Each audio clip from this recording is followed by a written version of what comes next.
I get it. Credit scores are not the sexiest of YouTube topics. When I first started trying to improve my credit score, I found it all a bit confusing and a bit daunting. So that's why I wanted to make this very short, straightforward video on how you can improve your credit score. Let's do it. Disclaimer, it's not gonna happen overnight. You see loads of these videos saying, oh, okay, improve your credit score 24 hours. It's not gonna happen. It's gonna take a bit of time, because it takes time for the credit bureaus to refresh everything. Alright, so my name is Cairo and this channel is about YouTube, it's about property, it's about personal finance. And by the way, if you wanted to be a subscriber, there's a big red button. Just hit that red button down below and the like button. Apparently it helps with the YouTube algorithm. Now, tip number 1, make sure you check your credit score regularly. So I'm going to put down in the comments a couple of links. Just hit the see more button down below to tools like Credit Karma or ClearScore or Credit Club. Those are all ways to easily see what your credit score is. There are 3 major credit bureaus in the UK: Experian, Equifax, Transunion. Now they all score you slightly differently, but the key information that they all use to make up that score, that is what we're going to be improving in today's video. Tip number 2, and that is to use a little bit of credit very often, right? Because we want to build up your credit profile.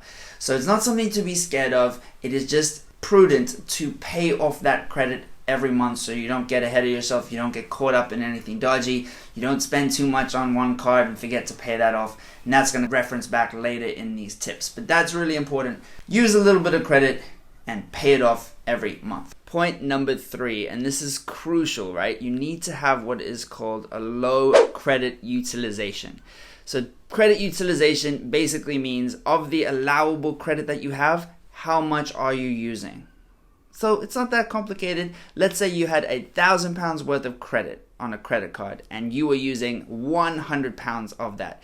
That means your credit utilization is 10%. You're using 10% of your allowable credit. Obviously, if you had £10,000 credit and you were using £1,000, then you still have the same credit utilization rate. So it's not about how much you are in debt or how much credit you've used. It's about the proportion of your allowable credit that you have used. So that's really key, and that's why it's a good idea to get multiple credit cards and to build up your total credit limit. When starting out, you might only be able to get a small amount of credit, maybe £200, £400, £500, but you can slowly build that up over time. And it is better to have a £20,000 credit limit across your different credit cards, because that means if you do have to make a purchase on credit, you're not affecting your credit utilization rate that badly. Now, the rule of thumb is that you want to stay under 30% in terms of credit utilization. So that means if, say, your credit limit was £1,000, you want to not have borrowed more than £300. So that's pretty key to remember. Keep that number under 30%. But if you want to stay in the green in all of those pretty scoring charts, you want to make sure that you are around the 10% ratio mark for credit utilization. Tip number 4 is to dispute any mistakes that you see on your credit report. Now, for example, it could be a simple mistake like they thought that you were still living at a place that you had left a year or 2 before. So that's quite crucial. Easy to fix. Check the report, make sure everything is up to date. You want to check that there aren't any mistakes in terms of the accounts and the bills, because if, for example, they think that you didn't pay a bill that you actually had paid, that is something really crucial to sort out, because that is a stain on your record for a long time.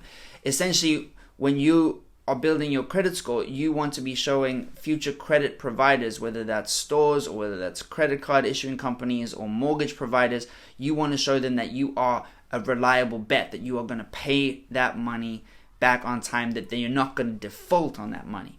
So anything on your record that is wrong or can be repaired need to be fixed or disputed. Don't lie though, because they know if you're lying. Number 5, applying for credit cards is not like Tinder. You can't just be swiping right on everyone, okay? You need to limit the amount of applications you have in a short window. So yes, if you get rejected from one and you then apply for another one and you get rejected from another one, all of these are hard searches on your account. And the more hard searches you have in a short period of time, the less likely another lender is to give you credit. So just remember, not like Tinder, don't swipe right on everyone. Make sure you're only applying to that which you really want and really need, and that you are eligible for. And that takes us to the next tip, number 6. Use an eligibility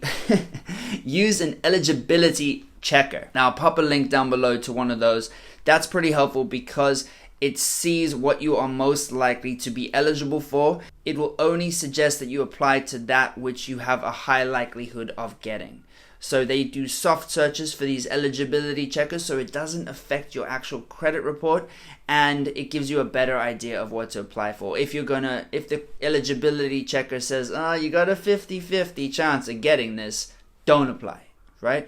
If it says you have a 70, 80, 90% chance of getting it, yeah, then that's something worth considering, because you want to limit the number of hard searches on your account. You can swipe right on this video though by clicking that like button. That would be a huge help. So comment down below what your current credit score is and what your goals are to increase it over the next 6 months and 1 year. Step number 7, and that is to get your name on some bills. So for example, if you are in a house share and your names aren't on any of the bills, then you're effectively building up somebody else's credit. If you pay your bills on time, but you're paying it to maybe one of the other housemates and their name is on the bill, then you are building up their credit and not getting any of the benefits. So if, for example, you're living in a house share or you're in your early 20s, maybe you're still living with your parents, you want to get your name on some bills, whether that's a utility bill or a cell phone bill, because that stuff really helps your credit profile. Number 8, and this seems like a no-brainer, but it is to pay your bills on time. This can include your phone bill, this could include your gas bill, and direct debit is a great way to do that in the UK.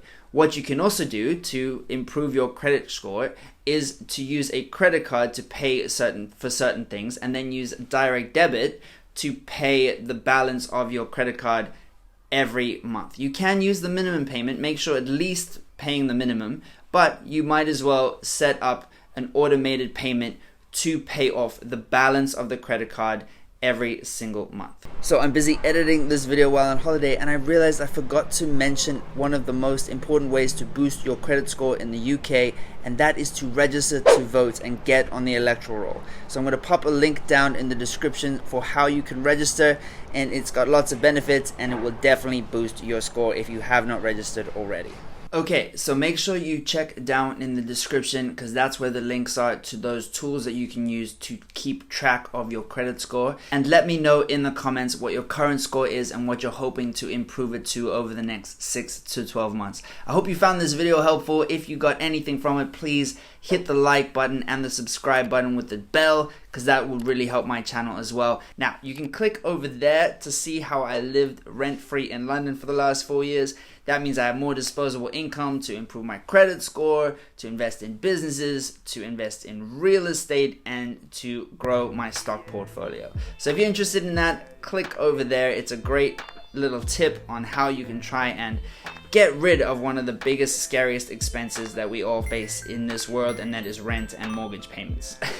Now, thank you so much for watching. I will see you in next week's video.